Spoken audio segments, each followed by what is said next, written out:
there, it's Natasha and thank you so much for joining me today. So today I have a fun video because this video is around, I was looking on at some new products and looking at hot foiling options, and it's just so expensive for the hot foiling dyes or the products for them and things. And so today's video is going to be a reminder for myself, but for you as well, that there are actually so many options out there, and that for me personally, this one isn't something that I need. So starting off, I mean basically avoiding foiling altogether. You can get pre-printed glitter cardstock, you can get gold foil cardstock, you can get all sorts of glittery, shimmery, depending on your level of comfort that you're wanting. You can have kind of the real glitter effect, you can have printed glitter. These ones here are some gold and silver foil if you're looking for that really shiny, extra shiny sort of look on your project. I use these sparingly, I tend to use them quite sparingly, but this one here is a glittery, it's kind of a foily glittery paper pad that I have been using a lot. This is a nice thin-ish kind of glitter, and it's completely smooth, so it's not, I don't think it's printed, I'm not sure, but it's very smooth, and it does the same thing as glitter cardstock, and I absolutely love this. So you can get this in several different sizes, a 6x8 size.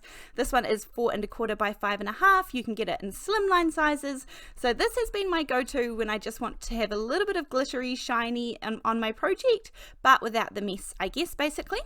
Now, getting into actual foiling, this is probably one of my favorite techniques. In fact, I have 2 favorite techniques that I'm going to show you, but there is like, I think I have 6 or 7 or 8 options that I'm going to show you in today's video.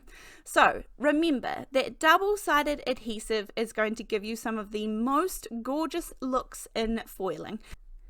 Now, I am going to use some of this Deco foil. I purchased this years and years ago.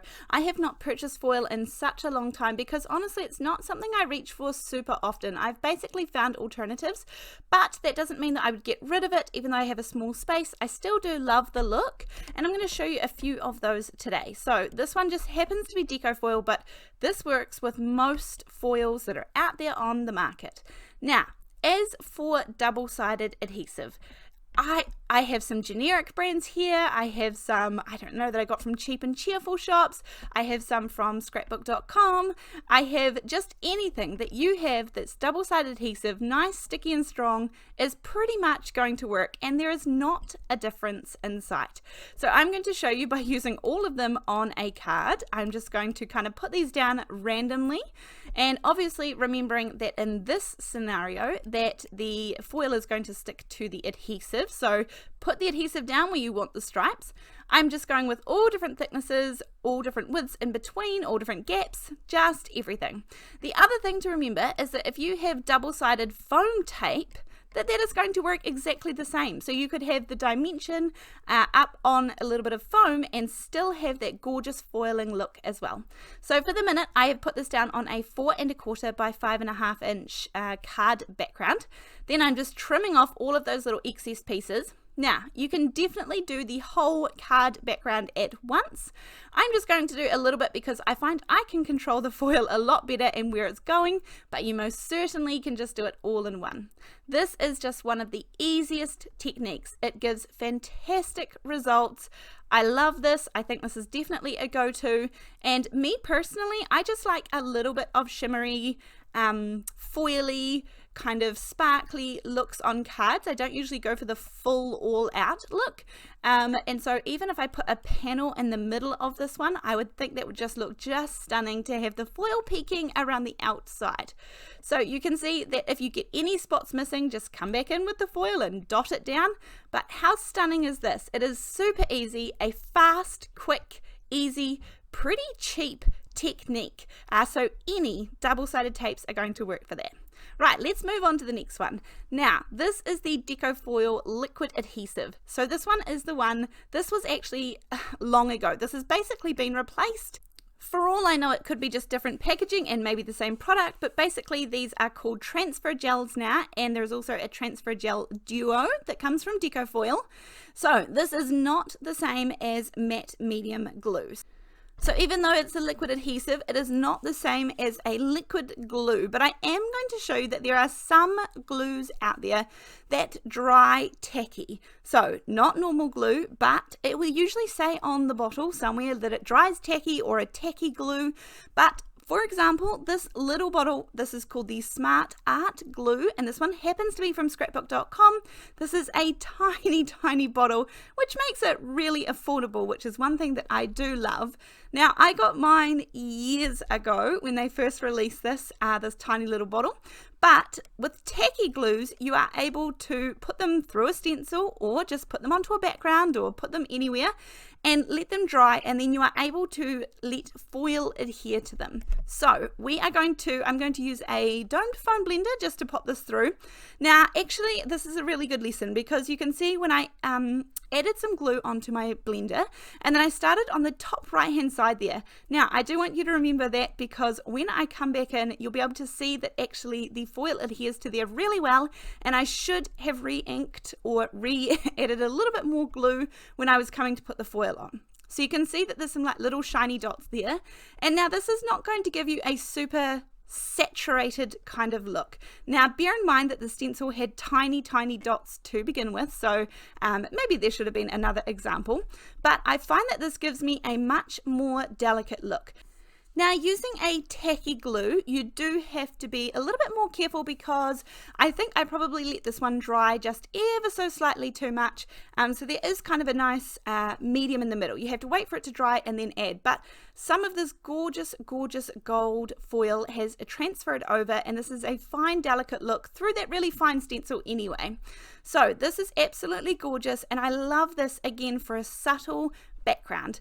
Now I know that the Tombow Mono, the green glue, is also a tacky glue. There are lots of them out there on the market, so you really just have to search.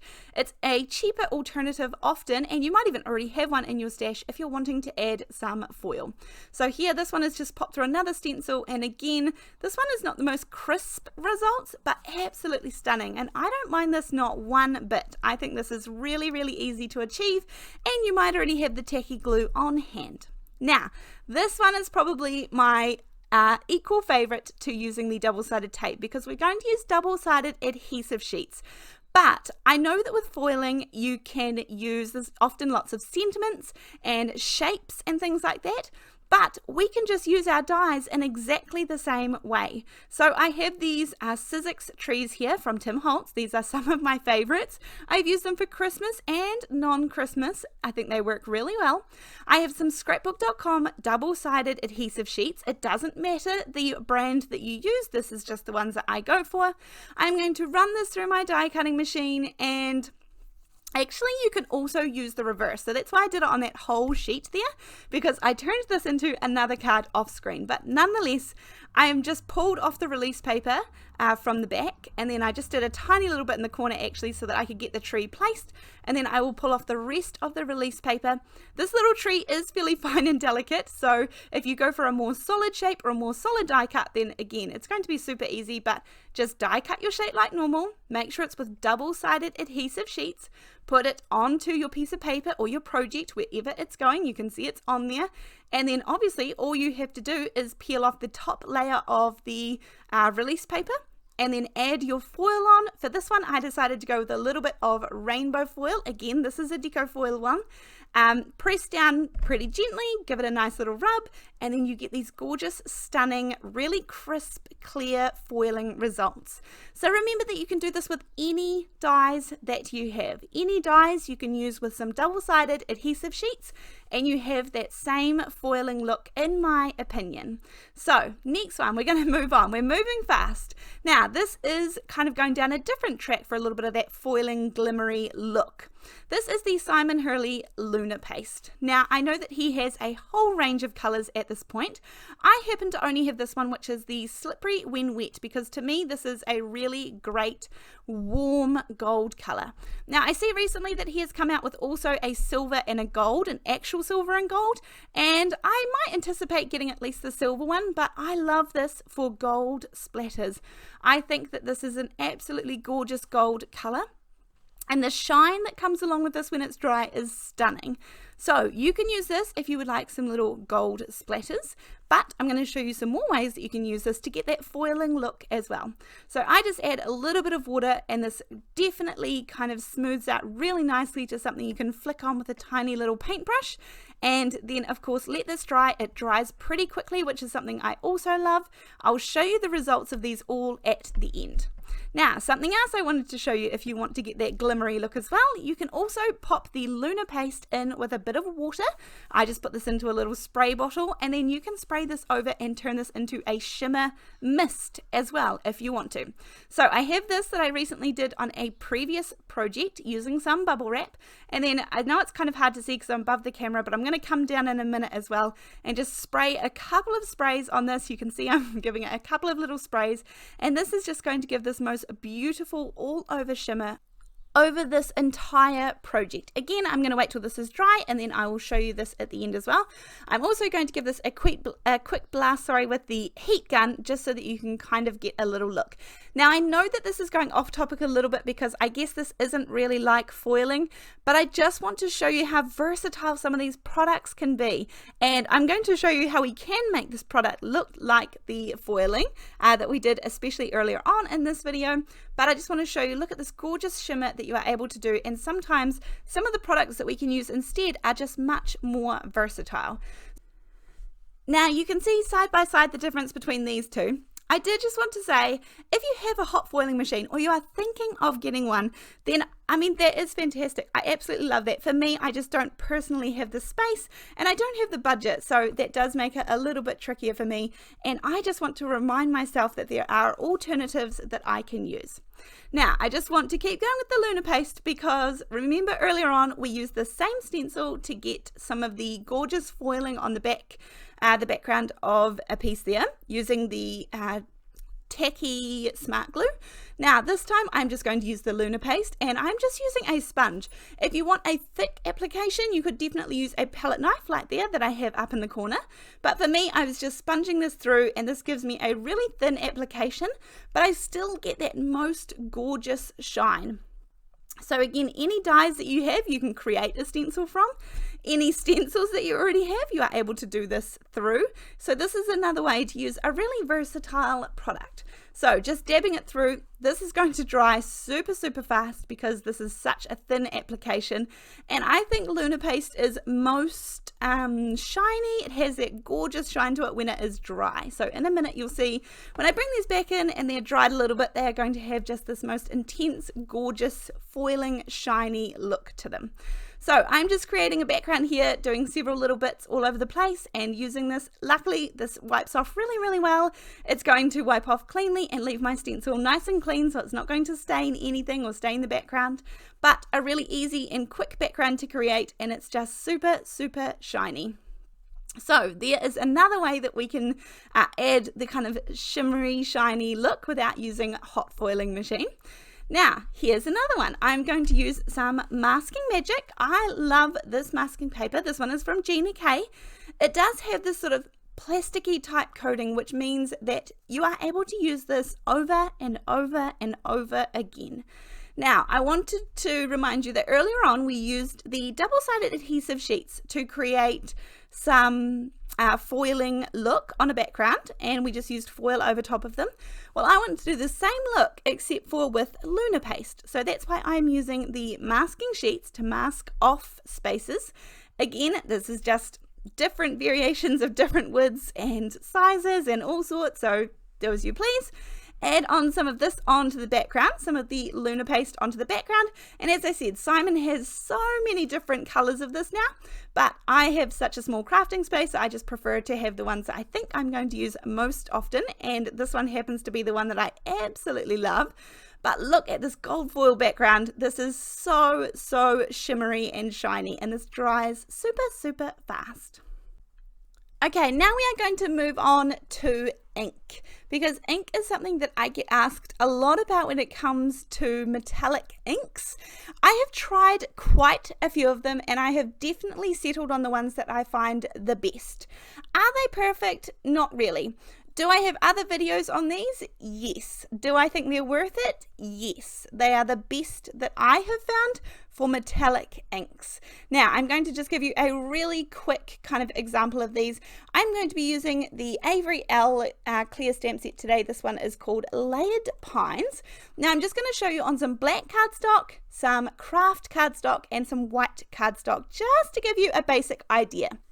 Now, I did purchase the re-inkers to go with both of these because I wasn't sure how often you would have to be re-inking them. With some of these types of specialty inks, often they might dry out a little quicker than traditional inks, but honestly, I found that probably not to be the case. These have lasted really, really well. Now, I have two colors. I suspect there might be more, but I can't remember. I have the metallic gold on the right-hand side here and the metallic frost on the left-hand side. Now, I have not inked up this ink pad, so I'm going to put a fairly decent amount in here, and then all I do is just wipe it over with a card until it all sort of sinks in. It has sunk in really pretty fast, so that probably tells me it did need a decent re-inking, but I thought I would do that just for a fair test. Now, I'm going to take the bottom layer, so the more saturated layer of the Layered Pine stamp set, and I am going to stamp this down onto my black cardstock. I am going to stamp out one on the craft and then one on the white. I'm just going to shift the white piece over so that it's not overlapping the other piece of cardstock, so we give it a decent chance. Now, in my personal opinion, I would say that these are more metallic, more shiny when they are dry, but still pretty good at the moment. So if I hold these up, I'm actually going to do another one on the black just because I feel like I didn't get a perfect impression, but that's okay. I mean, it ends up being pretty much the same, honestly. But just to give you a kind of range of checking out, you know, on all three different surfaces. Now, when you move these in the light, these are pretty shiny, and you have to remember that this is a layering stamp.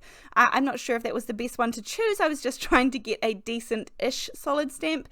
And so obviously it has some finer detail there, and it kind of is, you know, it's a branch stamp, so that's why it looks a little bit like spiny or veiny on the stamp. So I don't know if I chose the best stamp for this, but nonetheless you get the idea. And then at the end I'm actually going to stamp out the stamp in a normal ink, just so that you can see what it would look like then as well.